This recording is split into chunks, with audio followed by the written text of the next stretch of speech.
अखण्डमण्डलाकारम् व्याप्तं येन चराचरम् तत्पदं दर्शितं येन तस्मै श्री गुरवे नमः।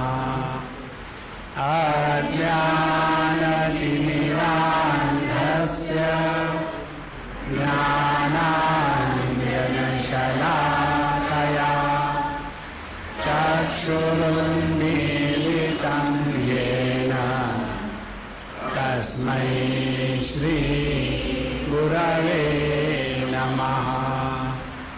गुरुर्ब्रह्मा गुरुर्विष्णुः गुरुर्देवो महेश्वरः गुरुरेव परं ब्रह्म तस्मै श्री गुरवे नमः। तस्मै श्री गुरवे नमः।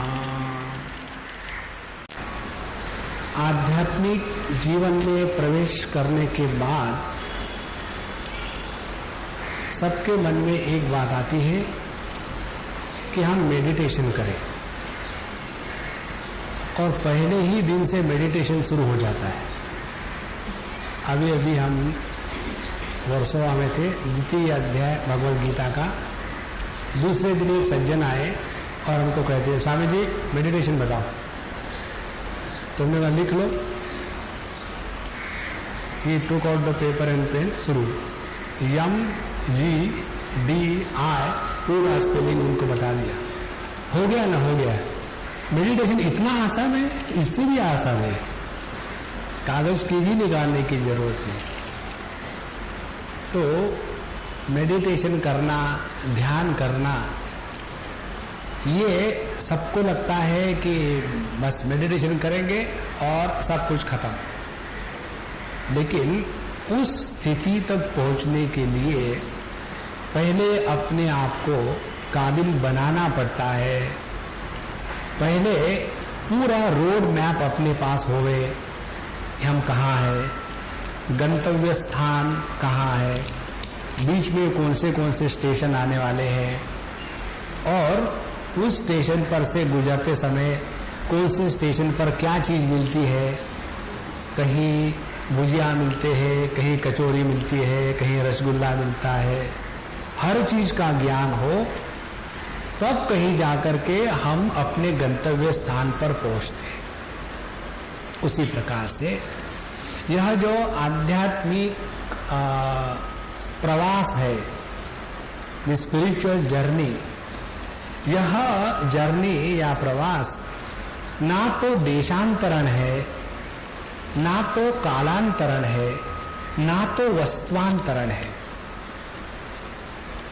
क्योंकि हम देश काल वस्तु इन तीनों में ऐसे फंसे हुए हैं, हमारे मन में हमेशा यह आध्यात्मिक प्रगति का तात्पर्य निकलता है, कहीं देशांतर कर ले, कहीं कालांतरण कर ले, या वस्तुआंतरण करे।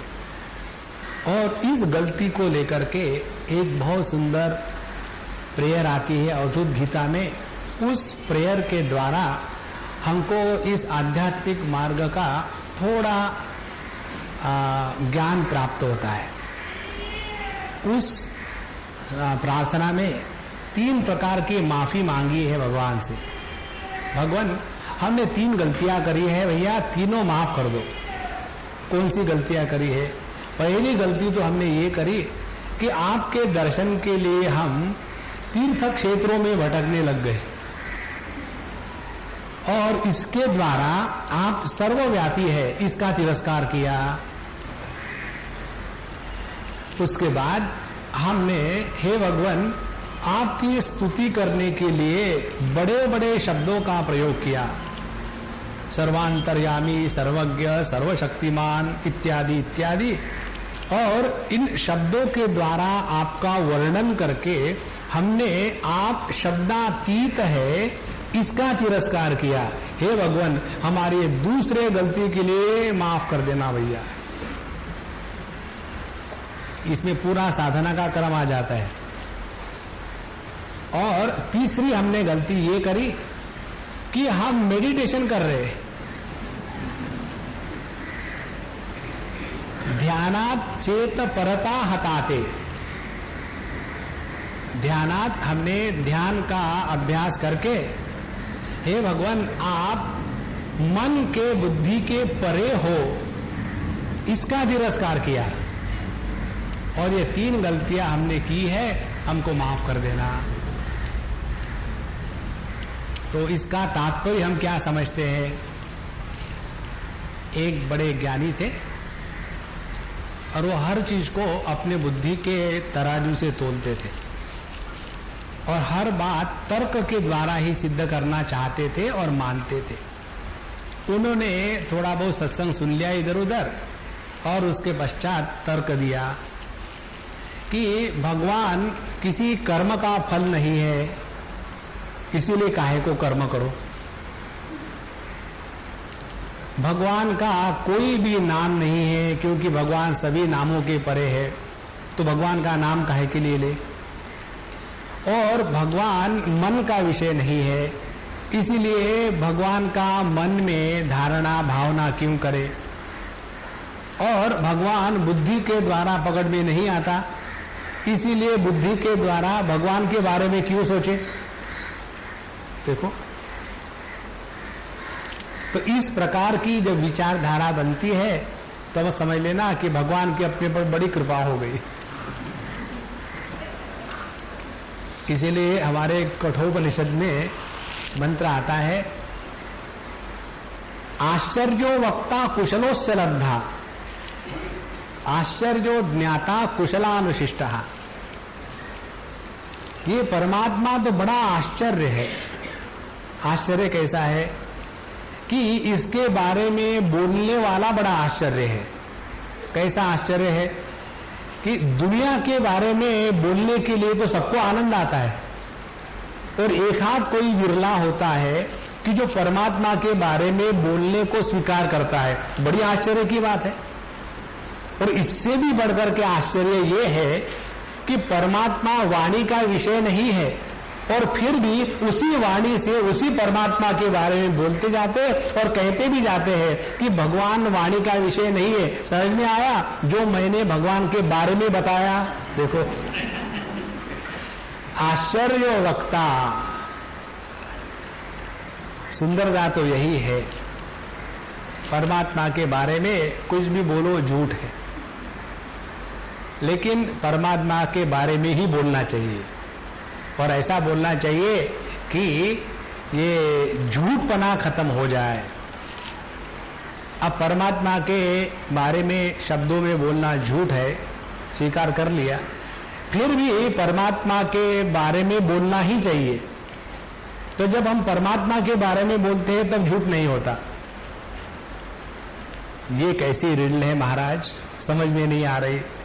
अब देखो, भगवान के जो नाम है वो सत्य है, लेकिन नाम रूप मिथ्या है ना गणित। कैसे? समझो हमने आभूषणों के नाम लिए, नेकलेस, लेगलेस, हैंडलेस। वो लेस जो नेक में डालते हैं उसको नेकलेस कहते हैं, जो लेस पैरों में डालते हैं वो लेगलेस कहते हैं, और जो हैंड में डालते हैं वो हैंडलेस कहते हैं। तो उसको नेकलेस कहना गलत है, लेकिन उसको सुवर्ण कहना गलत नहीं है।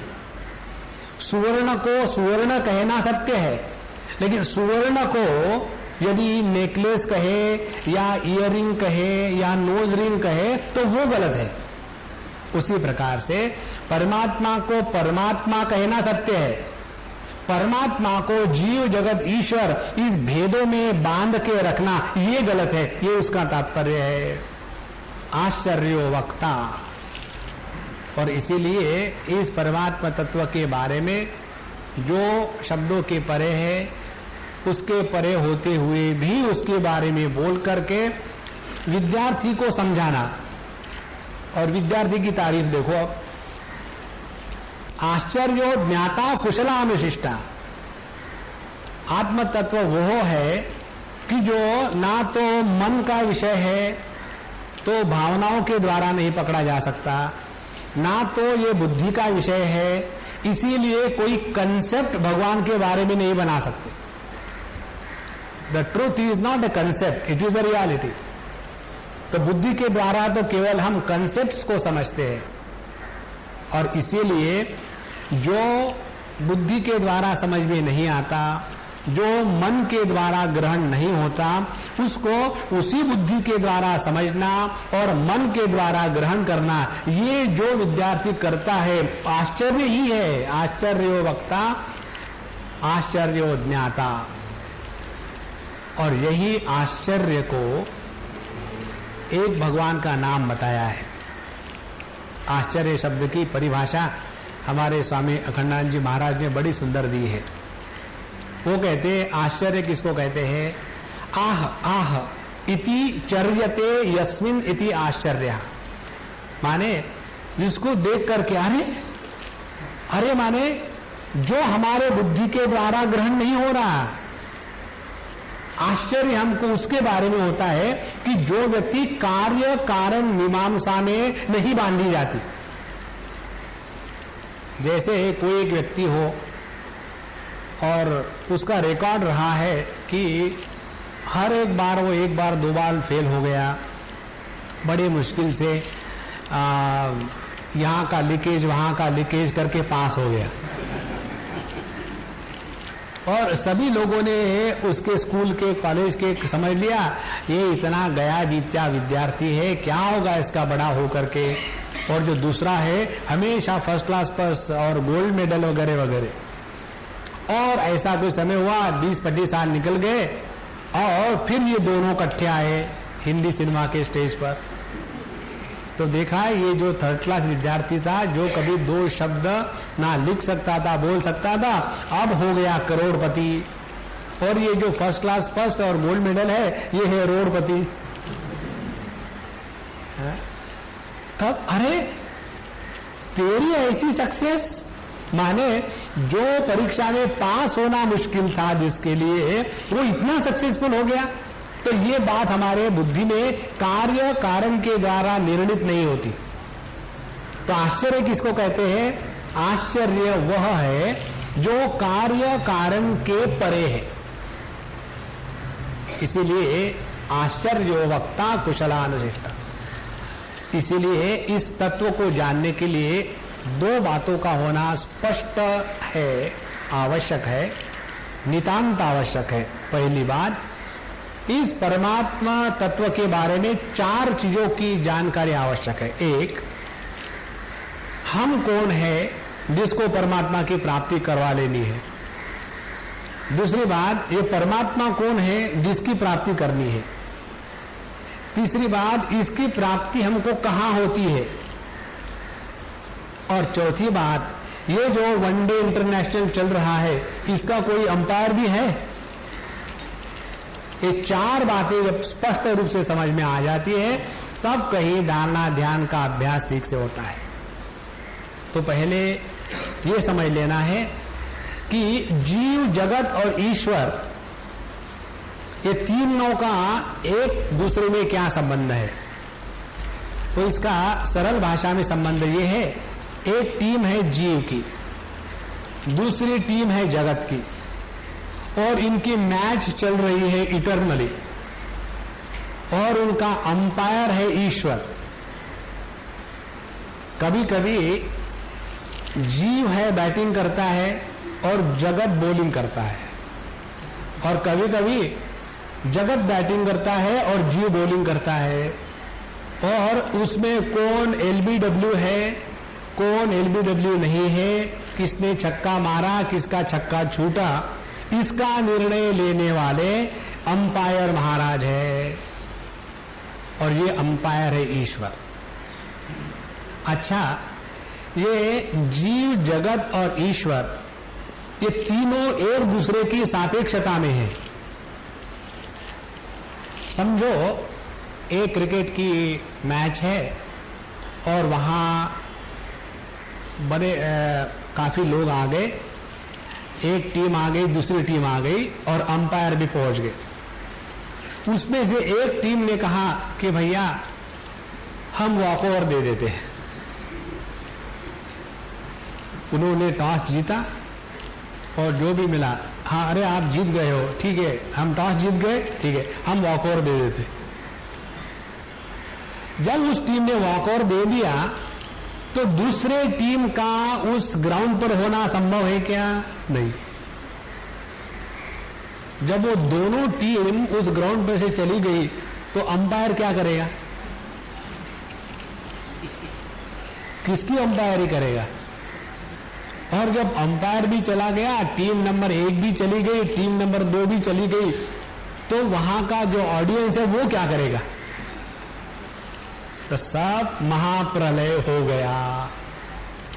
उसी प्रकार से जीव जगत ईश्वर इनके सापेक्षता का संबंध जब हमारे बुद्धि में स्पष्ट हो जाता है कि जीव क्या है, जगत क्या है, ईश्वर क्या है, इनके संबंध, उसका अर्थ क्या है, और ये सब बातें जब किसी भी प्रकार के संदेह रहित हो जाती है तब पता चलता है कि यह सापेक्षता का अस्तित्व किसी निरपेक्ष वस्तु पर आधारित है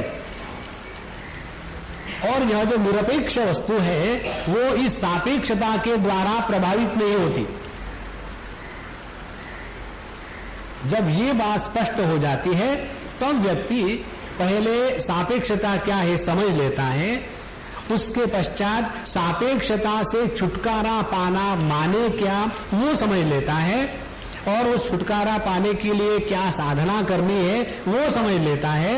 और ये जब साधना पूरी हो जाती है, सापेक्षता के चक्कर से निकल जाते हैं, तब उसको ना तो कभी अपने सफलता का गर्व होता है, ना तो कभी अपने विफलता का दुख होता है। क्यों? कि ये तो सापेक्षता में ही है, सफलता और उसमें हम असफल होना, और यहीं से साधना प्रारंभ होती है। तो योगाभ्यास करने की पहली सीढ़ी हमारे कन्हैयालाल जी भगवत गीता में 2 अध्याय में देते हैं। कहते हैं सुख दुखे समे कृत्वा, लाभा लाभौ समे कृत्वा, जया जयौ समे कृत्वा, ततो युद्धाय युज्यस्व नैवं पापम अवाप्स्यसि।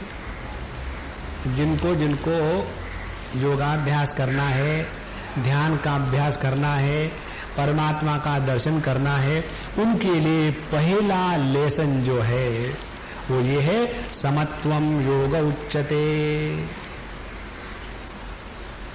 यदि हम समता के योग को जीवन में न स्वीकार करें तो ममता के रोग से पीड़ित रहेंगे, और जब तक के ममता का रोग हमको पीड़ा दे रहा है, हम ध्यान का अभ्यास करेंगे, दिल बहलाने के लिए गालिब ख्याल अच्छा है,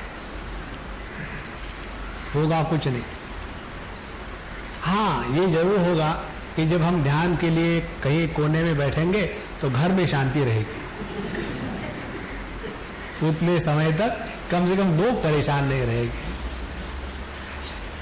तो ध्यानाभ्यास करने के लिए पहली बात हम सबको ये सीखनी है, तब हम विषय में प्रवेश करेंगे। हमको अपने जीवन में ये साधना प्रारंभ करनी है कि किसी भी कारण से अपने मन के संतुलन को हम नहीं बार्गेन करेंगे। मन का संतुलन नित्य निरंतर बनाए रखना है। उसके लिए जगत की कोई भी वस्तु हो, व्यक्ति हो, उसका त्याग करने की आवश्यकता पड़ी तो भी हम यदि तैयार है तब कहीं हो सकता है। जब हमको ये समता का महत्व पता चल जाता है तब ये समता अपने आप आने लग जाती है। जैसे जब किसी व्यक्ति को पता चलता है कि उसको अपना वजन कम करना चाहिए क्योंकि हार्ट पर बड़ा प्रेशर आ रहा है। पहले हार्ट पर यह प्रेशर था कि केवल खून को पूरे शरीर में दौड़ाना है। अब हार्ट पर यह प्रेशर है कि जितना फैट है वो अब उसका वजन बाहर के जगत में नहीं है, वो हार्ट पर भी आ रहा है। ये जब समझ में आ जाता है तो अपने आप आदमी वजन कम करने में लग जाता है। उसी प्रकार से यदि वह समझ में आती है कि हमारे मन को ममता की ओबेसिटी जो आ गई है, उस ममता की ओबेसिटी को हटाने के लिए समता का अभ्यास करना है। ये बात 1000 बार हम सुनते हैं, इसीलिए उसका महत्व नहीं रहता है ना। जब इसका महत्व क्लिक हो जाता है जीवन में, तब समझ लेना कि अपने जीवन में प्रातः काल हो गई है, अरुणोदय हो गया है। अन्यथा रोज हम वही सुनते हैं और रोज उतने ही इफेक्टिवली भूल जाते हैं, और फिर अगले बार आए उतने फ्रेश। क्या कहा था, क्या फर्क पड़ता है।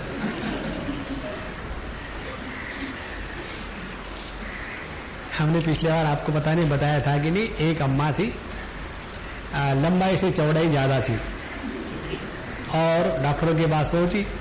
डॉक्टर ने बताया कि क्या परेशानी है। बोले मुझे कोई परेशानी है, लोग मुझे कहते हैं कि मैं बहुत मोटी हो रही हूं, तो कुछ बताओ आप। तो उन्होंने डाइट लिख दिया कि घास खाया करो, और 2 महीने के 4 महीने के बाद पहुंची तो और ज्यादा बढ़ी हुई है। तो डॉक्टर ने पूछा कि तुमने जो मैंने बताया वो किया कि नहीं। बोला जरूर किया। बोले हो नहीं सकता, क्या क्या किया। बोले जो मैं खाती थी इन एडिशन टू दैट वो घास ही खाती। तो हमारी साधना इस प्रकार से चलती है और इसीलिए वही फंसे रहते। तो आज हम ये 3-4 विषयों पर विस्तार से विचार करेंगे। पहले विचार प्रारंभ करते हैं तत्व की तरफ से। 2 प्रकार की विचारधाराएं हैं शास्त्रों में। एक तत्व के दृष्टि से जो निरपेक्ष है, निरपेक्ष तत्व के दृष्टि से सापेक्षता का क्या अस्तित्व है, पहली ये विचारधारा।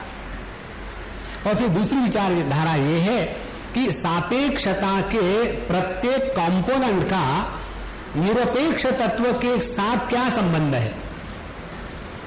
ये 2 बातें जब क्लियर हो जाएगी, फिर तीसरी बात ये होगी कि इस सापेक्षता के चक्र में हम कहां हैं, और फिर उसकी अगली बात ये होगी कि ये सापेक्षता के चक्र से निकल करके निरपेक्ष तत्व में स्थान प्राप्त करने के लिए हमको क्या साधना करनी है। तो जब तक ये बातें स्पष्ट नहीं होगी, हम ध्यानाभ्यास कर रहे, मेडिटेशन कर रहे, ये केवल कल्पना होती है। पहले मेडिटेशन नहीं करते थे इसीलिए दुखी है, अब मेडिटेशन करते इसलिए दुखी है। दुख मेंटेन रहेगा। श्रीमद् भागवत महापुराण में ऐसा विचार आता है कि उसमें एक राजा को कोई पुत्र वगैरह नहीं, तो एक महात्मा को कहते हैं कि भगवान हमको आप आशीर्वाद करो, पुत्र हो जाए। तो वो महात्मा जी उसके ललाट के अक्षर पढ़ते हैं और बताते, देखो इस जन्म में तो छोड़ो, 7 जन्म में तुमको बच्चा नहीं होने वाला। ये कैसा होगा, मुझे तुम्हारी फिलॉसफी नहीं चाहिए, मुझे तो पुत्र चाहिए। और फिर वो बहुत रोता धोता है कि मुझे पुत्र ही चाहिए। तो फिर महात्मा कहते थे कि रो, मुझे क्या फर्क पड़ता है, तुम अभी भी रो रहे हो, बाद में वो रोगी तो ले लो। उसको प्रसाद देते हैं, उसको एक पुत्र हो जाता है। और पुत्र होने के बाद फिर पुत्र तो हमेशा परेशान करने के लिए भगवान भेजते हैं, लेकिन हम भगवान को भी हरा देते हैं। भगवान हम लोगों को बच्चे इसलिए देते हैं कि जिसके कारण हमारे अंतःकरण में जगत के प्रति वैराग्य निर्माण हो, इसके लिए भगवान बच्चे देते हैं। देखो हम लोग अपने बच्चों के द्वारा जितने पीड़ित होते हैं ना, उतने अपने दुश्मनों के द्वारा भी पीड़ित नहीं होते, लेकिन उसी में फंसे रहते हैं। तो भगवान ने सोचा कि मैं इसमें फुल टॉस डालूंगा और क्लीन बोल्ड करूंगा, लेकिन हम जीवों ने भगवान के फुल टॉस पर छक्का मार दिया। पहले छक्के होते थे, अब हम 2 हमारे 2, है ना।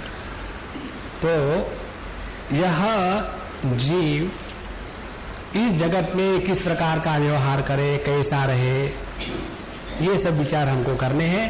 तो पहले प्रारंभ करते हैं कि तत्व के दृष्टि से ईश्वर क्या है, जगत क्या है और जीव क्या है। अब इसमें विचार बहुत ही सरल है, और विचार सरल तब होगा कि जब हम बीच में क्यों नहीं करेंगे। जैसे समझो कोई मेडिटेशन कर रहा हो और मेडिटेशन के लिए बैठने के बाद उसके मन में हर 2 क्षण के बाद प्रश्न आता है, तो वो व्यक्ति कभी भी मेडिटेशन नहीं कर पाएगा। जैसे आपको किसी के घर पहुंचना हो और आपको रास्ता मालूम नहीं, तो हर बार कहीं बाइफर्केशन आया तो रुका, रिक्शा वाले को पूछा, भाई मुझे वहां जाना है। कोई बात नहीं, सीधे चले जाओ, सीधे चलते जाओ।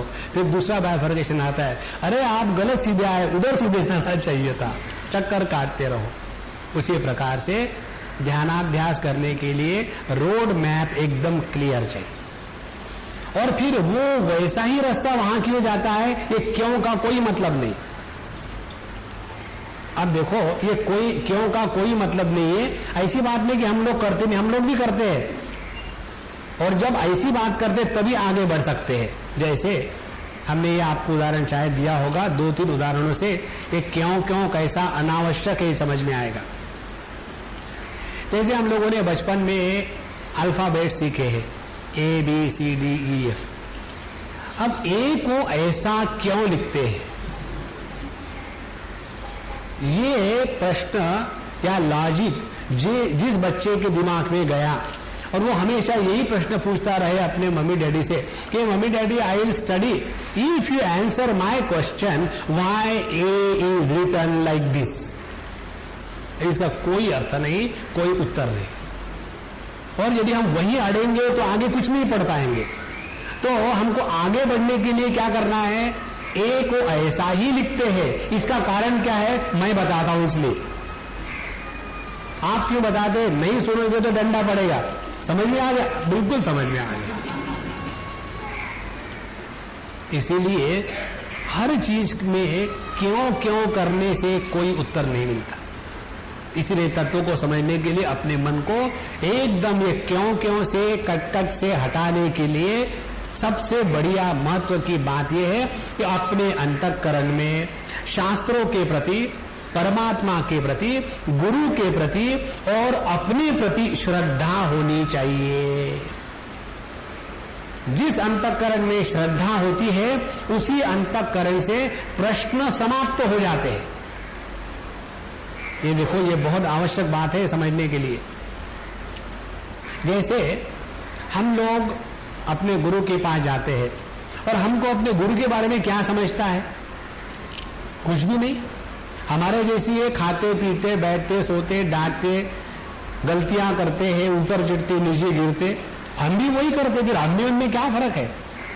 और जिसने अपने गुरु को एकदम अंधविश्वास के द्वारा स्वीकार किया है वही शिष्य आगे बढ़ता है।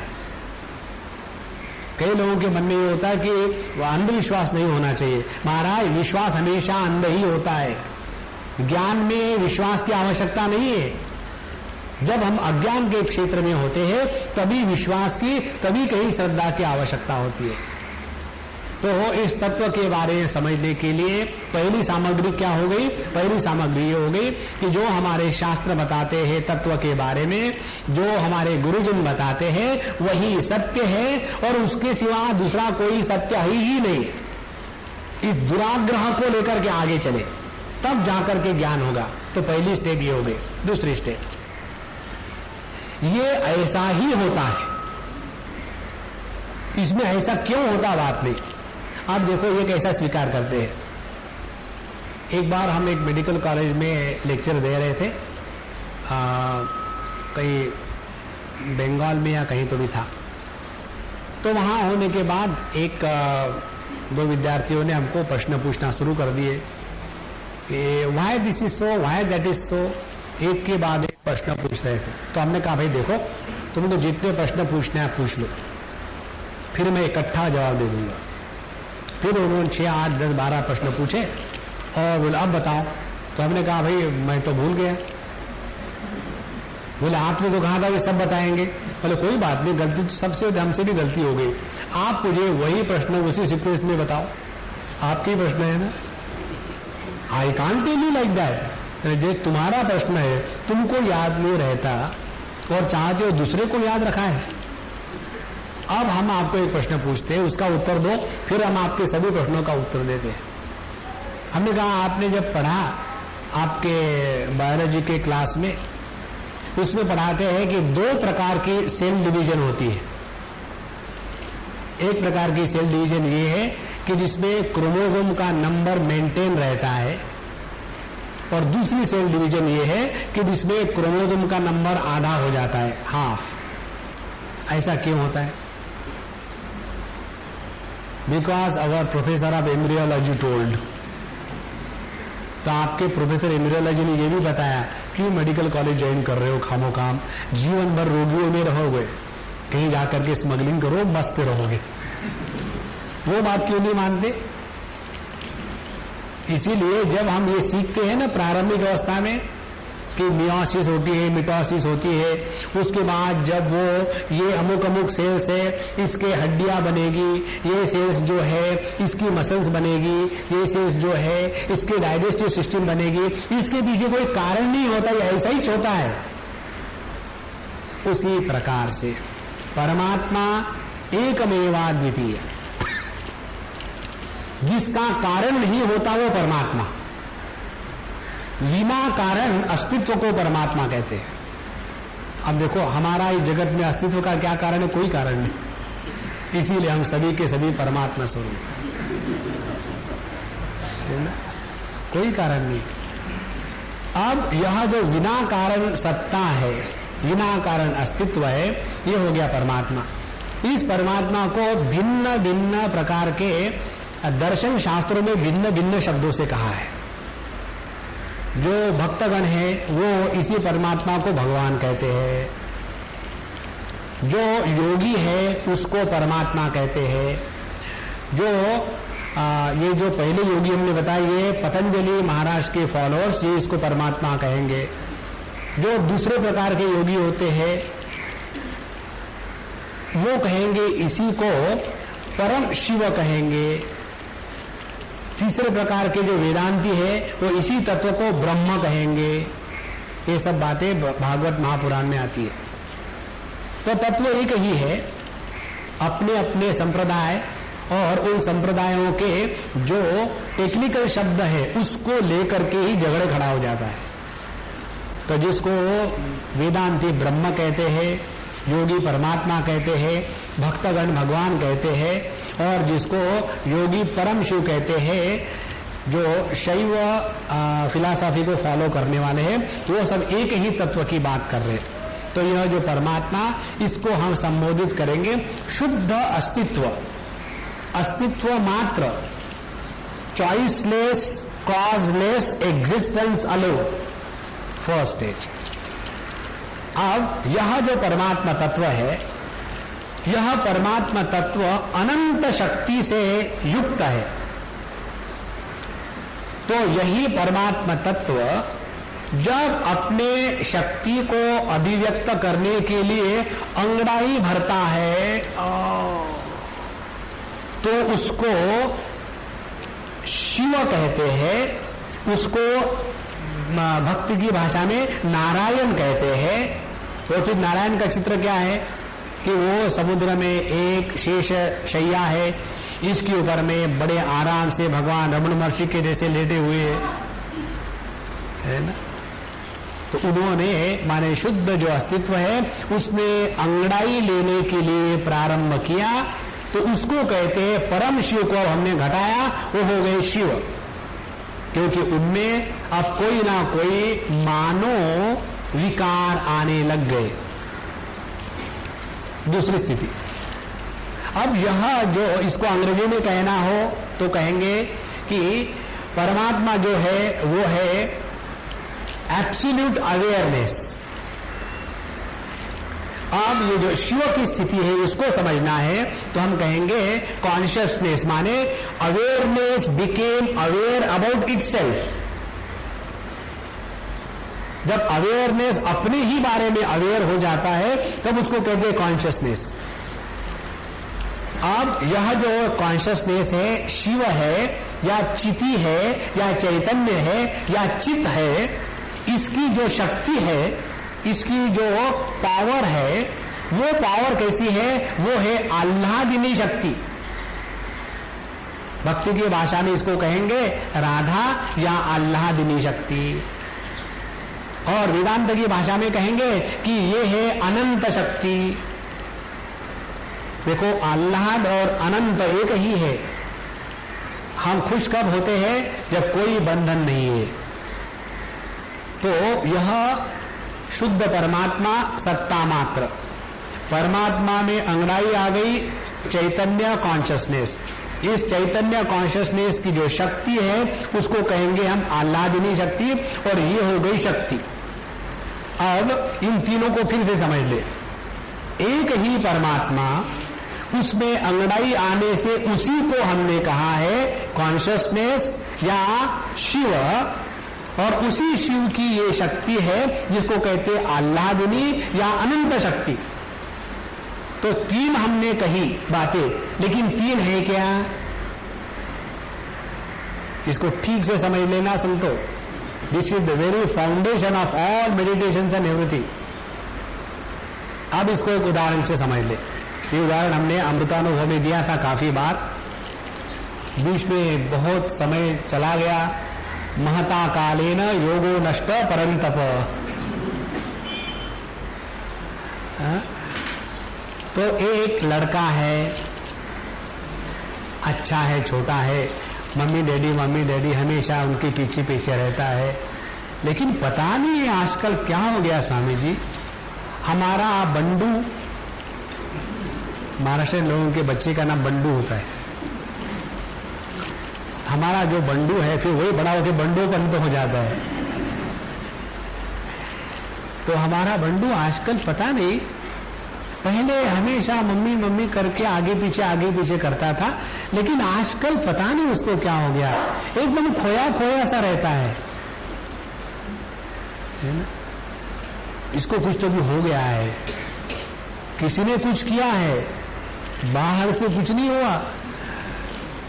पहले जो इनोसेंट बंडू था, अब उसके जीवन में अंगड़ाई आ गई है। और फिर पहले बालस्तावत क्रीडासक्तः तरुणस्तावत तरुणी रक्तः, जहां उसके जीवन में अंगड़ाई आ गई, mummy is outdated, she doesn't have a sense of wit and humour. I don't know, all the time serious, बेटा ऐसा मत करो, बेटा वैसा मत करो। उसको लगता है कि अभी भी मैं बच्चा हूं, और मम्मी भी वैसी होती है, बेटा स्कूल में जाओ, मम्मी नहीं जाऊंगा। बेटा तुमको जाना पड़ेगा स्कूल में, ऐसा है ना कि तुमको तो स्कूल में जाना ही पड़ेगा। मम्मी आप मैं नहीं जाऊंगा।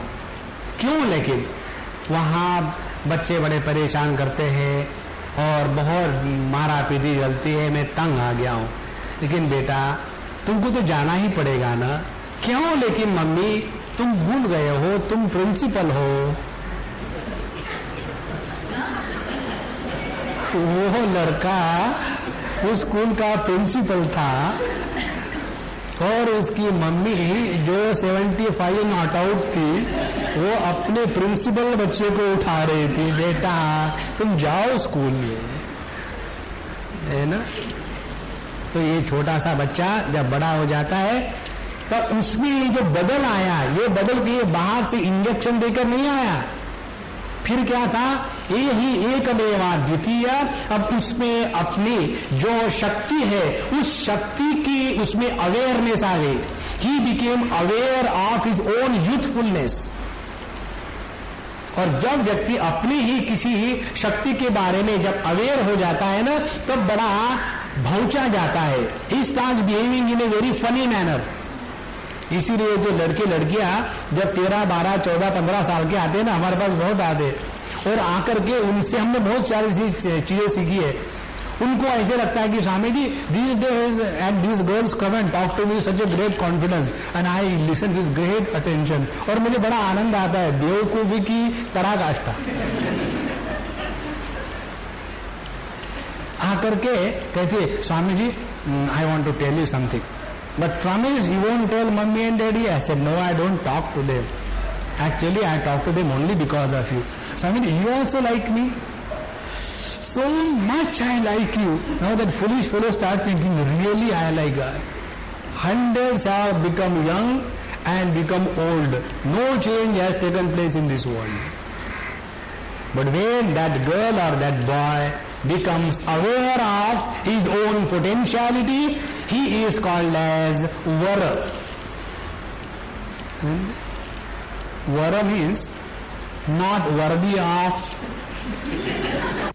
So अच्छा खासा लड़का, उसको हम कहते हैं कि ये है ब्राइड, ये है ग्रूम. सो लड़की हो गई तो उसको बना दिया ब्राइड, और लड़का है तो उसको बना दिया ग्रूम या ब्रूम, जो भी कहो. एक्चुअली ब्राइड के साथ ब्रूम अच्छा मैच होता है, because B for bride, B for broom, आखिर में तो करना वही है और क्या है. अब ये बताइए, पहले तो एक ही था लड़का या लड़की, अब उसी में ये सब अंदर से हो रहा है, बाहर से कुछ नहीं आ रहा है. और जब इसमें ये स्थिति पर आ गए तो ये हो गई परम शिव, शुद्ध परमात्मा, भगवान Brahma is now reduce as if to his own self awareness. इसको कहते हैं चैतन्य, इसको कहते हैं कॉन्शियसनेस, इसको कहते हैं नारायण भगवान. और इस नारायण भगवान की जब दी परमात्मा became aware about himself means what, जब परमात्मा अपने ही बारे में जागृत हो गया, माने क्या, मुझ में ही शक्ति है, उस शक्ति के बारे में उसको जागृति आ गई. और जब अपने को अपने ही शक्ति के बारे में जागृति आ जाती है, तब मालूम है क्या है, लोगों को पकड़ पकड़ करके हम गाना सुनाते हैं. जब पहले बार कोई गाना सीखने वाला होता है ना, तो सारे गमो पदनिसा, सारे गमो पदनिसा. और उसके बाद हमको याद है एक जगह में हम गए थे किसी के यहाँ, बड़े थके हुए थे, और डायरेक्टली खाना खा के निकलो, बाकी क्या बात करनी है, बहुत बात हो चुकी है, किसी में कोई इंटरेस्ट नहीं, इंटरेस्ट केवल खाने में. और वहां हम गए और वो सज्जन डाइनिंग टेबल पर हारमोनियम लेके आए. तो मैंने कहा, प्रभु मैं कव्वाली नहीं गाता, मैं यहां खाना खाने के लिए आया हूं, प्लीज टेक इट अवे. मैंने स्वामी जी, आप नहीं गाते, मुझे मालूम है, आपको किसी ने भी गाना गाते हुए देखा नहीं, सुना नहीं, मुझे मालूम है. आप खाना खाइए, तब तक के मैंने जो सीखा है वो आपको सुनाता हूं. अरे राम राम राम राम. अब ये क्या हो रहा है कि उनके अंदर में कि मैंने अभी अभी 2-4 गाने सीखे हैं, वो उनको चुप नहीं बैठने देंगे, है ना, क्योंकि he became aware that I can also sing, not only in the bathroom but also in the drawing room. उसी प्रकार से यह परमात्मा अपने शक्ति के बारे में जागृत हो जाता है.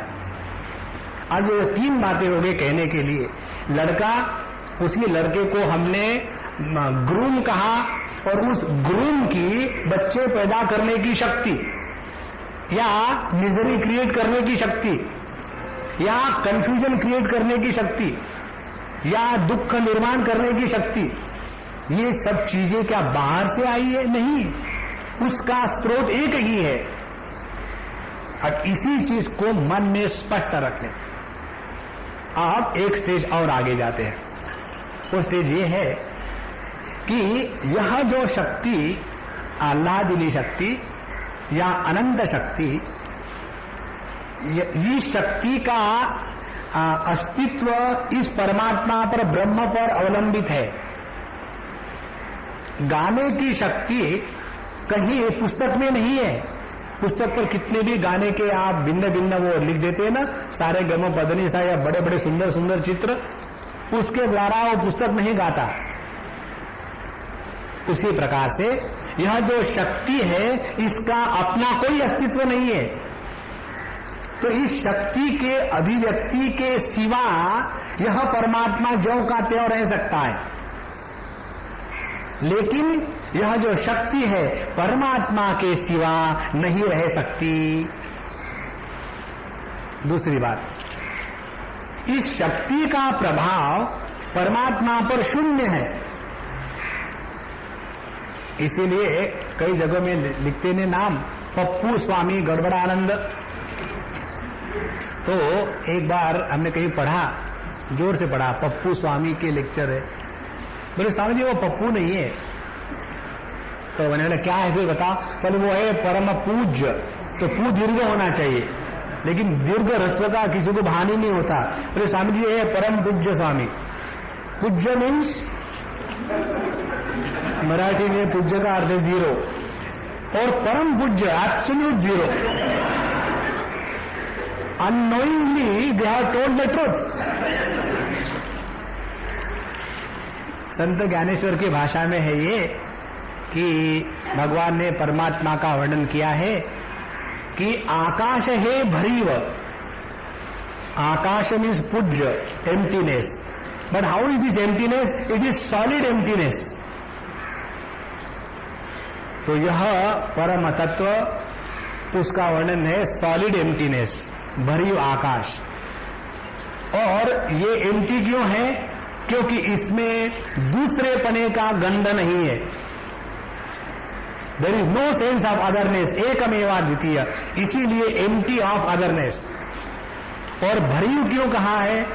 क्योंकि सभी का सभी जगत, सभी की सभी शक्तियां, सभी का सभी द्वैत, अनेकता इसी में भरी हुई है, इसीलिए भरी हुई। तो इस परमात्मा की दो स्थितियां हो गई है, एक है अव्यक्त और दूसरी है अभिव्यक्त। जब हम इस परमात्मा की केवल अव्यक्त स्थिति को ज्यादा महत्व देते हैं, तब हम एकांगी हो जाते हैं अपनी साधना करने में। और जब इस परमात्मा की अभिव्यक्ति को ज्यादा महत्व देते हैं, तब हम दूसरे अंगी हो जाते हैं। वास्तविक क्या करना है? परमात्मा को अव्यक्त और अभिव्यक्त दोनों रूप से जब स्पष्ट समझ लेंगे, तब कहीं ध्यानाभ्यास आराम से होने लग जाता है। तो इस प्रकार से यह परमात्मा तत्व एकमेवाद्वितीय, वही परमात्मा जब अपने ही बारे में अवेयर हो गया, तब उसको हम कॉन्शियसनेस या चिति कहेंगे। और यह चिति जो शक्ति है, इस शक्ति का नाम है आह्लादिनी या आनंद या अनंत। और ये अनंत शक्तियों को धारण करके जो भिन्न भिन्न अभिव्यक्तियां हैं, उसको कहते हैं फिर अगला स्टेज ऑफ क्रिएशन। तो जो परमात्मा की जो अनंत शक्तियां हैं, उस अनंत शक्तियों में से तीन शक्तियों को मुख्य रूप से बताते हैं, और फिर उन्हीं तीन शक्तियों का आगे विस्तार है। तो जैसे शादी होने के बाद मुख्य शक्ति कौन सी थी शादी होने के लिए? कि वो शादी करने के लायक है लड़का। उसके बाद उसकी बाकी की शक्तियां अपने आप जागृत हो जाती है। कौन सी? जब वो अपने मदर इन लॉ के पास आएगा तो शांत रहेगा, तो शांत रहने की शक्ति उसमें है। तो उसके बाद जब वो अपने बच्चे के साथ रहेगा, तब किसी भी प्रकार से सुखी नहीं होने की शक्ति वो भी उसको मिल जाएगी। ये सभी की सभी शक्तियां उस एक शक्ति में छिपी हुई थी, इसीलिए उसको अनंत शक्ति कहते हैं। और वो आह्लादिनी क्यों है? इसीलिए कि अपनी है। जब दूसरापन होता है तब दुख होता है, जब अपनापन होता है तब दुख नहीं होता। तो इस अनंत आह्लादिनी शक्तियों के जो अनेक रूप है, उसमें से मुख्य रूप से तीनों का विश्लेषण या चिंतन चलता है। तो पहला विश्लेषण चिंतन यह है कि परमात्मा की है पहली इच्छा शक्ति या द पावर ऑफ विल, और यही इच्छा शक्ति परमात्मा में भी है और हम में भी है। और इसीलिए हम में और परमात्मा में कोई फर्क नहीं, सिर्फ फर्क इतना ही है, परमात्मा अपने इच्छा शक्ति को अपने कंट्रोल में रखता है और हम अपने इच्छा शक्ति के कंट्रोल में हो जाते हैं। देखो, अब इस छोटी सी चीज को लेकर के साधना क्या करनी है? बस साधना यही करनी है, मन में इच्छा का आना परमात्मा स्वरूप है। मन में इच्छा आ गई, शादी करे, परमात्मा स्वरूप है, इच्छा आ गई, लेकिन उसके कंट्रोल में नहीं जाना, माने शादी नहीं करना, ये है ईश्वरत्व और शादी करना ये है जीवत्व। देखो, तो पहले परमात्मा की है यह स्वातंत्र शक्ति, जिसको कहते हैं कि इच्छा शक्ति। और यही इच्छा शक्ति को लेकर के अनेक जगह उपनिषदों में वर्णन आता है। सो कामयत बहुश्याम प्रजायेति, उसने इच्छा करी। अब भगवान ने क्यों इच्छा करी? आप क्यों इच्छा करते हो? इच्छा किसी को करनी नहीं पड़ती, अपने आप आ जाती है। किसी भी व्यक्ति को अनेक प्रकार की इच्छा करने का कोई अभ्यास या साधना नहीं करनी पड़ती, अपने आप इच्छाएं आती जाती है, अनंत है वो। क्यों? कि ये इस अनंत इच्छा शक्ति की ही अभिव्यक्ति है। तो जीव की इच्छा और परमात्मा की इच्छा, इसमें फर्क क्या हो गया? परमात्मा अपने इच्छा को अपने कब्जे में रख करके उससे काम करवाता है, और इसीलिए उसको परमात्मा कहते हैं। वो अपनी शक्ति को अपने कंट्रोल में रखा है, और इसीलिए वो उस शक्ति के द्वारा कभी भी परेशान नहीं होता। और हम उसी इच्छा को लेकर के दुखी होते हैं। कारण क्या है? वो इच्छा हम पर रूल कर रही है। अब दूसरा, इस परमात्मा की और जीव की इच्छा का फर्क क्या है? परमात्मा की इच्छा अपने पूर्णता की अभिव्यक्ति है, और जीव की इच्छा अपने अपूर्णता की अभिव्यक्ति है। देखो,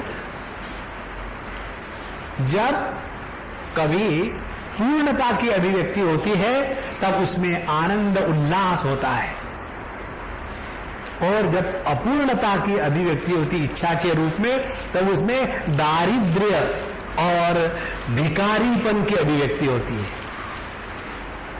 जैसे शादियों में इत्यादियों में हम जब पैसा उड़ाते हैं, हम अपने लड़के की शादी आकाश में करेंगे, गंधर्व लोक में, एक हवाई जहाज को हायर करके ले जाएंगे। लेकिन इसके द्वारा कितना नुकसान होगा, कितना पैसा खर्चा होगा। यदि इतना ही पैसा अपने बंबई के झोपड़पट्टी वालों को दे दो तो वो 3 दिन अच्छा खाना खा पाएंगे, क्यों इतना पैसा वेस्ट कर रहे हो? और उसके पिताजी को कहो पैसा है इसलिए खर्च कर रहा हूं, तुम्हारे पास है क्या? नहीं। तो तुम फिर अपने दांत साफ करके पेट भरो। जिसके पास परिपूर्णता होती है वो ऐसे छोटे छोटे दरिद्री विचार नहीं करता। उसी प्रकार से आप देखेंगे इस संपूर्ण विश्व में विशेष बात क्या है? तो everywhere there is extravaganza of expenditure of everything without reason. हम लोग अपना मीटर देख देख करके स्विच ऑफ करो, ज्यादा बिजली नहीं जलानी चाहिए, क्योंकि बड़े मुश्किल से तो बिजली आई है। हम अभी बीच में कुवैत गए थे, और हमारे ऊपर अपने भारत के संस्कार, जब भी हम जाते थे पहले दिन देखा सब लाइटें ऑन थी। तो हमने सोचा कि ये लोग भूल गए होंगे, इसलिए सब जब निकले तो मैंने देखा। तो फिर मैं अंदर गया कमरे में, और पूरे घर के सब लाइट्स ऑफ करके आया। और उस अम्मा ने भी मुझे देखा। दूसरे दिन फिर उन्होंने ऑन छोड़ के चले गए, और फिर मैं जब अंदर में जाने लग गया, बोले स्वामी जी आप लाइट ऑफ करने के लिए जा रहे हैं ना? हाँ। बोले स्वामी जी मत करना। हाँ क्यों? बोले यहाँ की रीति ही ऐसी है, क्योंकि पूरे साल का जो इलेक्ट्रिसिटी का बिल है वो है 5 दिनार। इसीलिए यहां से लोग जब इंडिया चले जाते हैं 2 महीने के लिए, तो 2 महीने पूरे घर में एसी, डीसी, बीसी सब कुछ ऑन रहता है, क्योंकि बिजली की कमी है ही नहीं। तो wherever there is completeness there is always extravaganza. इसीलिए परमात्मा की जो इच्छा है, शक्ति है, वो पूर्णता की अभिव्यक्ति है, अपूर्णता की नहीं है। और इसीलिए अपूर्णता के अभिव्यक्ति में बंधन होता है, और पूर्णता की अभिव्यक्ति में आनंद होता है। जब हम किसी को कुछ देते हैं तो कब देते हैं? कि जब अपने जेब में हो तब ना। इसीलिए जब हमको देने में आनंद आता है तो समझ लेना उस समय परमात्मा हमारे द्वारा अभिव्यक्त हो रहा है, और जब लेने में आनंद होता है तब समझ लेना कि दारिद्र्य बाहर आ रहा है, और इसलिए लेने में आनंद आ रहा है, वहां जीव की अभिव्यक्ति हो रही है। तो यह परमात्मा की पहली शक्ति है, इसको कहते हैं इच्छा शक्ति। और इस इच्छा शक्ति को लेकर के वेदांत शास्त्र में इसको कहते हैं ईश्वर। तो जहां परमात्मा ने, तो देखो कितने स्टेज हो गए, हम चौथी स्टेज पर आ गए। पहले शुद्ध परमात्मा अस्तित्व मात्र, परमात्मा की अंगड़ाई, उसको हमने चैतन्य कहा या चिति कहा। और फिर इस चिति परमात्मा की चैतन्य की जो शक्ति है आह्लादिनी शक्ति, अनंत शक्ति। अब ये परमात्मा अपनी अनंत शक्तियों में से जो पहली शक्ति है इच्छा शक्ति, द पावर ऑफ विल, उसके साथ तादात्म्य कर लिया। तादात्म्य कर लिया माने उसने अपने उस शक्ति को जागृत कर दिया। हाँ, शुरू हो जाओ। मयाध्यक्षेन प्रकृति सूजते सचराचरम। केवल परमात्मा ने अपनी इच्छा शक्ति को आंख लगाई। हाँ, तो जैसा ये हुआ, वो जो स्थिति है परमात्मा की अपनी इच्छा शक्ति के साथ तादात्म्य होकर के अभिव्यक्त होने की, उसको कहते हैं वेदांत की भाषा में ईश्वर। और इसको योग की भाषा में कहेंगे सदाख्य, सदाशिव, सद्विद्या, ये 3-4 शब्द हैं। आप लोगों पर सब पर वेदांत के ज्यादा संस्कार है, तो हम उन्हीं शब्दों का प्रयोग करेंगे। बात एक ही है, शब्द जादम महारण्यम चित्त भ्रमण कारणम। तो यह परमात्मा की जो इच्छा शक्ति है उसके साथ तादात्म्य होकर के उसी परमात्मा को हमने अब ईश्वर कहा। भले हमने परमात्मा को ईश्वर कहा, लेकिन इसके कारण परमात्मा में कोई फर्क नहीं आया, परमात्मा जो का त्यों है। अब इस परमात्मा की दूसरी शक्ति है, और दूसरी शक्ति है ज्ञान शक्ति। तो ये जो इच्छा शक्ति है, इसके साथ परमात्मा का जब उद्धरण होता है या उनके बारे में बोलते हैं, तब इस परमात्मा को हमने ईश्वर कहा। अब इसी परमात्मा का जब उनकी जो दूसरी शक्ति है ज्ञान शक्ति, उसके साथ जब तादात्म्य हो जाता है, तब उसी परमात्मा को हम वेदांत की परिभाषा में कहेंगे वो हिरण्यगर्भ है। हिरण्यगर्भ ज्ञानात्मक होता है और ईश्वर होता है इच्छात्मक। इच्छा की प्राधान्यता से ईश्वरत्व और ज्ञान की प्राधान्यता से हिरण्यगर्भत्व। और इसीलिए इस हिरण्यगर्भ की जो समष्टि की स्थिति है, वो व्यष्टि में उसी को कहते हैं सूक्ष्म शरीर। जो समष्टि की दृष्टि से ईश्वर कहते हैं, उसी को व्यष्टि के दृष्टि से उसको कहते हैं आनंदमय कोश या सुषुप्ति अवस्था। अब यह जो परमात्मा की ज्ञान शक्ति है, उसके साथ परमात्मा का तादात्म्य करके जब बोलेंगे, तब हमने उसको हिरण्यगर्भ कहा।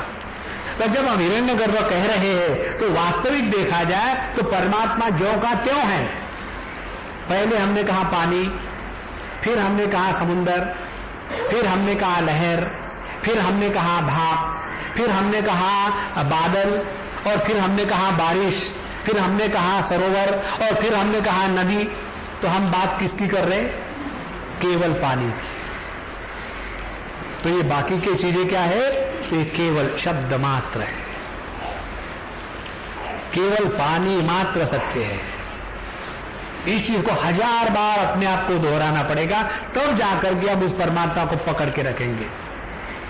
और जितनी अपनी दृष्टि इस तत्व के दृष्टि से जगत को देखने की बनेगी, उतना देखेंगे इस जगत में कोई प्रॉब्लम नहीं है।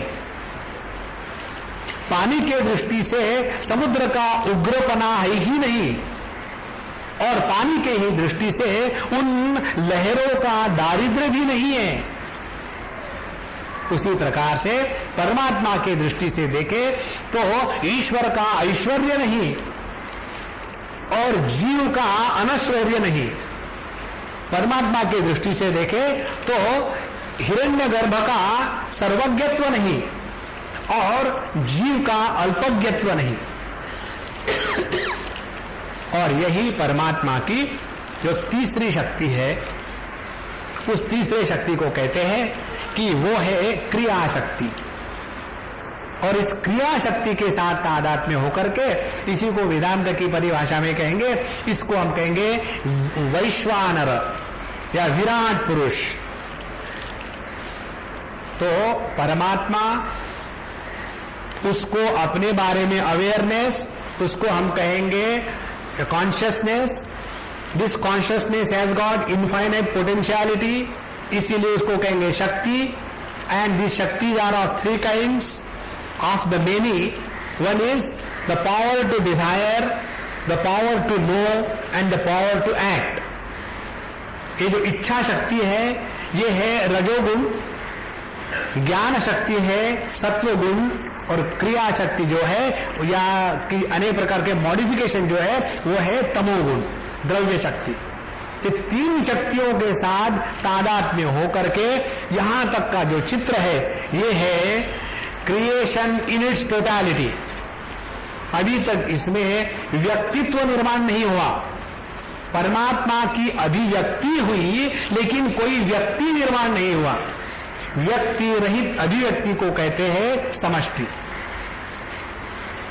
देखो यहां तक के पहली विचारधारा है, इसमें कहीं भी कोई भी शंका रहे तो फिर जाकर के मेडिटेशन के सीट पर जरा पुस्तक ढूंढो कहाँ रखा है, वो भी दिखता नहीं। इसीलिए बताया लाइट ऑन करके मेडिटेशन किया करो, मानते नहीं।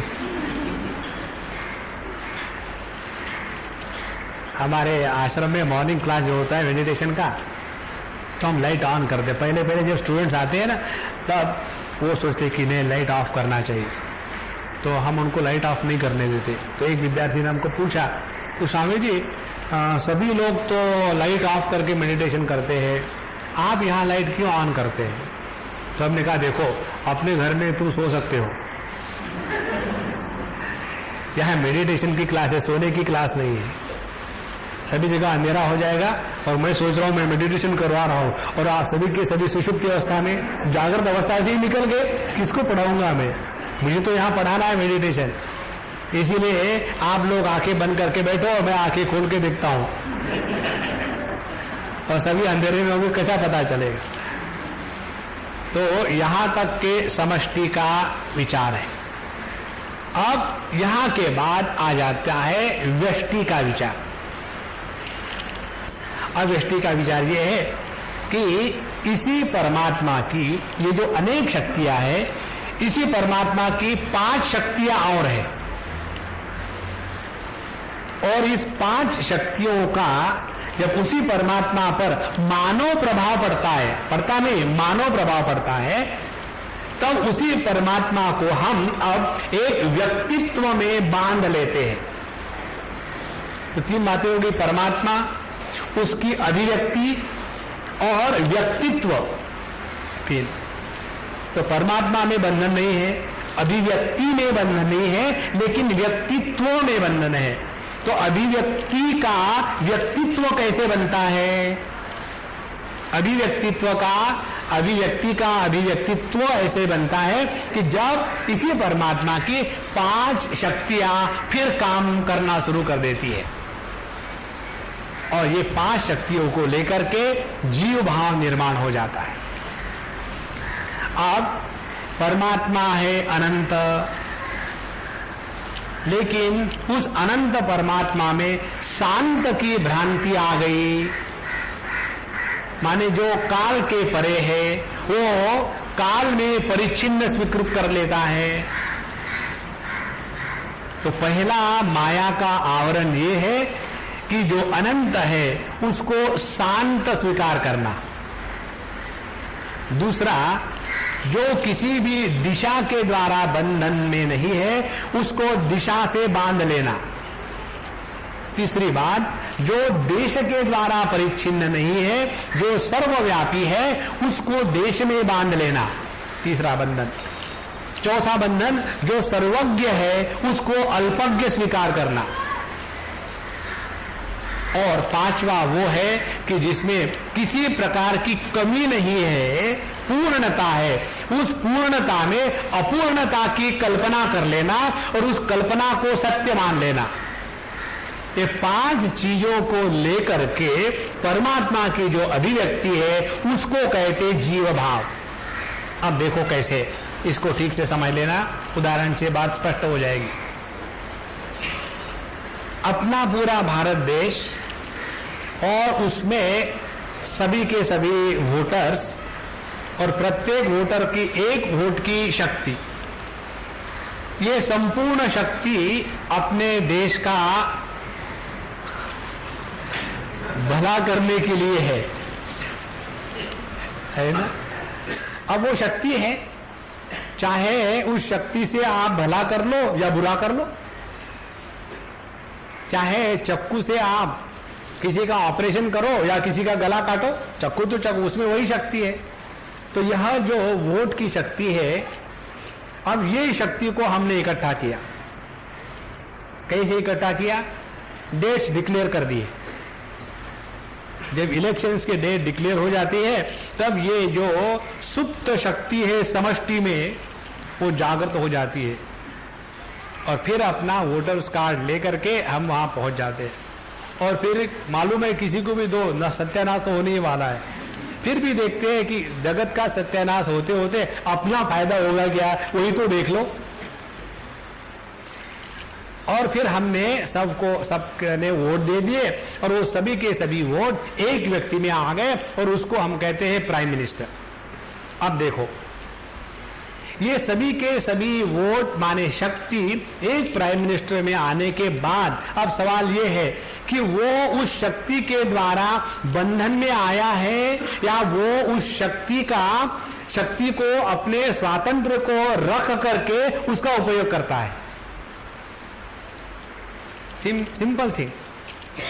वही परमात्मा जो अनंत है, एक वोटर अनंत है, he can go anywhere any time, लेकिन प्राइम मिनिस्टर बनो तो चारों अगल बगल में लोग गन लेके खड़े हैं।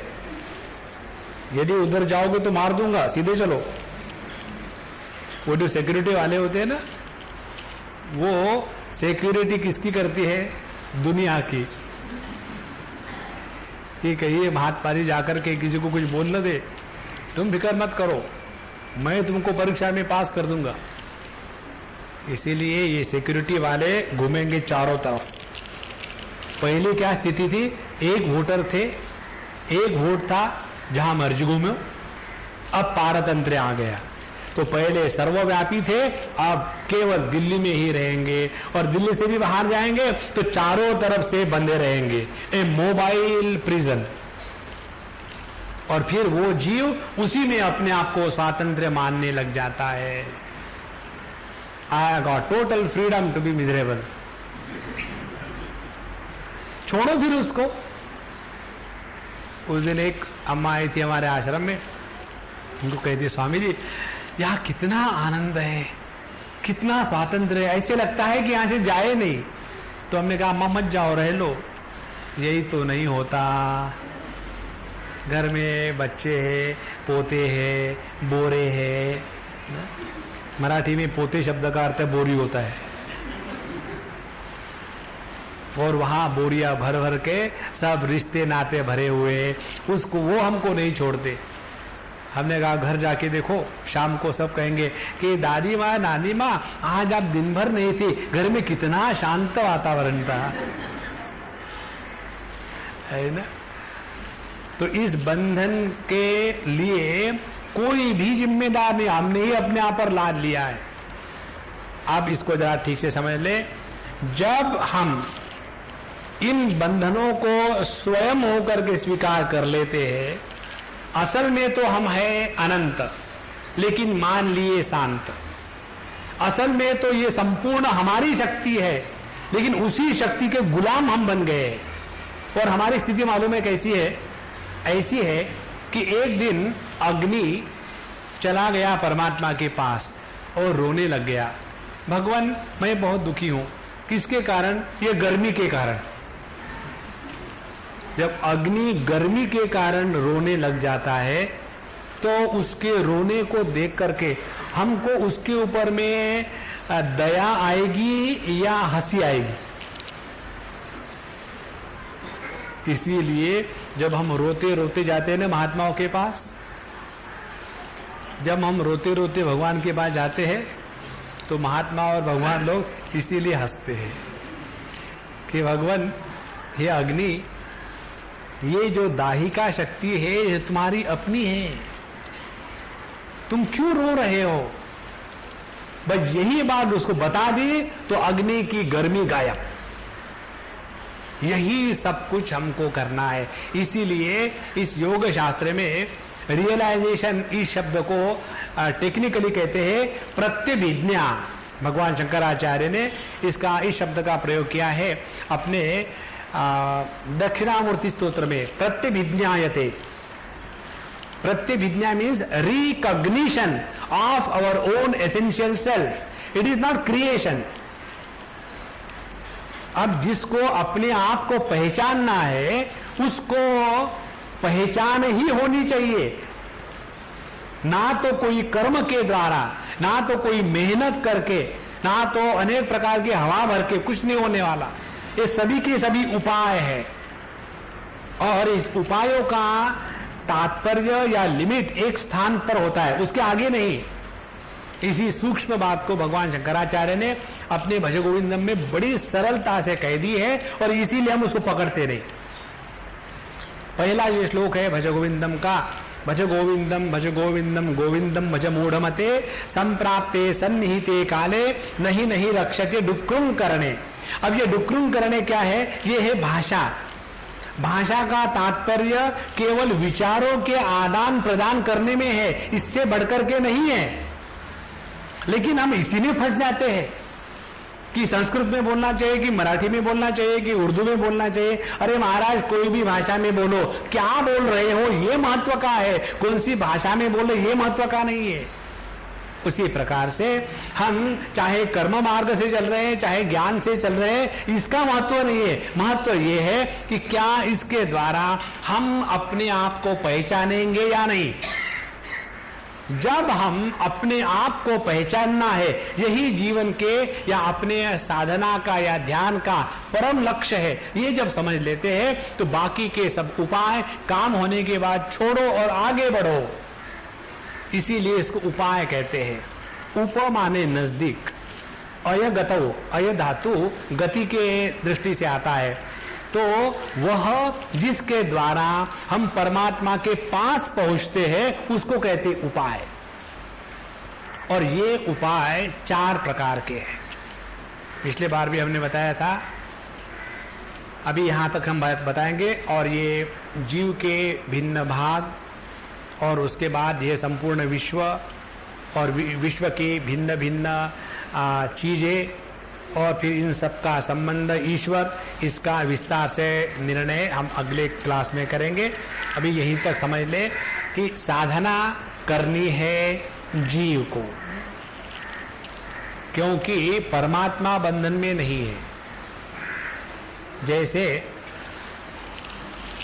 बच्चों को सुखी देख करके माँ बाप को बड़ा दुख होता है, इसीलिए बच्चे की शादी करा देते हैं और शादी करा देने के बाद स्वयं दूर हो जाते हैं। अब देखते हैं, मुझे बहुत डांटा, मुझे बहुत छल किया इसने, अब देखते हैं। और एक बार वो बच्चा अपने बीबी के साथ या अपने पति के साथ बिजी हो गया, फिर ये दूर से देखते हैं। अब मजा आ रहा, अब समझ में आएगा हमको कैसा तकलीफ दिया। आप ले अपने बच्चे को, है ना। उसी प्रकार से परमात्मा इस संसार में रहते हुए भी दुखी कभी नहीं होता। तो परमात्मा को साधना नहीं करनी है, साधना करनी है जीव को। और जीव के साधना करने के 4 तरीके हैं और प्रत्येक तरीके का अपना अपना क्षेत्र है और उस तरीके से हम एक एक शक्ति को जीतेंगे। तो पहली साधना जो हम अपने स्थान से प्रारंभ करते हैं उसका नाम है अण्वोपाय। अण्वोपाय माने अणु, अणु के लिए जो उपाय है वो अण्वोपाय। अणु, जीव, पशु इत्यादि शब्द एक ही तत्व को बताते। जीव को ही कहते हैं अणु, उसी को कहते हैं पशु। इसीलिए एक परमात्मा का नाम है पशुपतिनाथ। पशु माने जीव, पति माने ईश्वर, नाथ माने जो पशु और पति इन दोनों को अपने नियंत्रण में रखता है, वो है पशुपतिनाथ भगवान काठमांडू वाले। तो यह वही आता है विज्ञान भैरव। वहां भैरव जी का बहुत बड़ा मंदिर है और वहां जब हम पहली बार गए, वहां इस मार्ग का बड़ा विस्तार से प्रचार रहा है। यह जो योग का मार्ग है, इसका प्रचार प्रसार मुख्य रूप से पहाड़ों में रहा है। कश्मीर से लेकर के इधर में कामरूप तक, आसाम तक के मुख्य रूप से इसी मार्ग का प्रचलन रहा है। उसी प्रकार से इस मार्ग का विशेष रूप से प्रचलन रहा है महाराष्ट्र में, कर्नाटक में और कुछ आंध्र का भाग और कुछ ये गुजरात का भाग। यहाँ इस योग मार्ग का प्रचार बहुत जोर से रहा है और उसके मूल प्रणेता कहते हैं आदिनाथ भगवान, और उन्हीं की परंपरा में आते हैं भागवत में जो नवनाथ की कहानियां आती है, उन्हीं की परंपरा में आते हैं भगवान दत्तात्रेय, उन्हीं की परंपरा में आते हैं सभी अवधूत मार्ग वाले, और उन्हीं की परंपरा में आते हैं अपने नित्यानंद स्वामी, शिरडी के साईं बाबा, ये गजानन महाराज, ये सभी के सभी इसी मार्ग के चलने वाले हैं।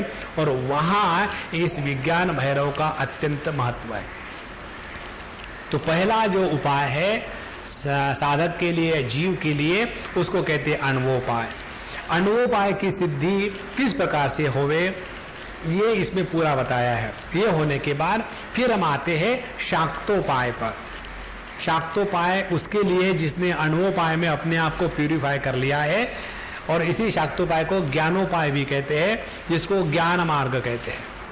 और इसके बाद फिर और अगला स्टेज आ जाता है अपने साधना में, उसको कहते हैं शांभवोपाय। इस शांभवोपाय का जो साधक है उसने अण्वोपाय और यह जो शाक्तोपाय है उसमें प्रगति करके अपने आप को इस हायर क्लास में एडमिट कर लिया है। और यहां तक आने के बाद फिर आखिरी जो है वो है केवल गुरु कृपा। गुरु कृपा के बगैर अगला जो कदम है आखिरी, जिसको कहते हैं अनुपाय, जिसमें उपाय का नाम मात्र है, वास्तविक उपाय नहीं है, वो तो केवल गुरु की कृपा से ही होता है। लेकिन गुरु की कृपा किस पर होगी? जिसने पहले अण्वोपाय, शाक्तोपाय और शांभवोपाय अपने जीवन में अध्ययन, अध्यापन और प्रैक्टिस करी है, उसी के लिए है। तो इसमें जो 112 ध्यान के अभ्यास बताए हैं, उसमें जहां जहां जैसा जैसा आएगा कि ये धारणा या ये साधना किस प्रकार से करनी है, किसके लिए है, उस प्रकार से हम धीरे धीरे जाएंगे, जल्दी नहीं है। मेडिटेशन घड़ी लगा के नहीं करते। जब घड़ी लगा के मेडिटेशन करते हैं तो वो मेडिटेशन परमात्मा पर नहीं होता, टाइम पर होता है। और जब टाइम पर मेडिटेशन होगा तो हम काल के ग्रास बन जाएंगे। क्यों? कि हमने यदि काल पर मेडिटेशन किया तो काल आकर के हमको खा जाएगा, और वो भी काल नहीं आएगा, अभी आएगा। इसीलिए यह जो विचार है अत्यंत सूक्ष्म है। हम धीरे धीरे धीरे चलेंगे, जैसे प्रभु की इच्छा होगी वैसा आगे बढ़ेंगे। अब इसके लिए जो टेक्स्ट है हमारे पटनायक महाराज ने बनवाया है, अगले बार जब हम आएंगे तब ले आएंगे, तो उस समय आपको अपने हाथ में मिल जाएगा। केवल संस्कृत में है, इसीलिए सबको पढ़ने में कोई आसानी नहीं, और उसको हम पढ़ेंगे, एक एक का विस्तार से अर्थ समझेंगे। जैसे प्रभु की इच्छा होगी वैसे आगे बढ़ते जाएंगे। आज के लिए इतना काफी है। श्री कृष्णा श्री कृष्णा श्री कृष्णा। ओम पूर्णमदः पूर्णमिदं पूर्णात् पूर्णमुदच्यते पूर्णस्य पूर्णमादाय पूर्णमेवावशिष्यते। ओम शांति शांति शांतिः। हरि ओम। श्री गुरुभ्यो नमः। हरि ओम।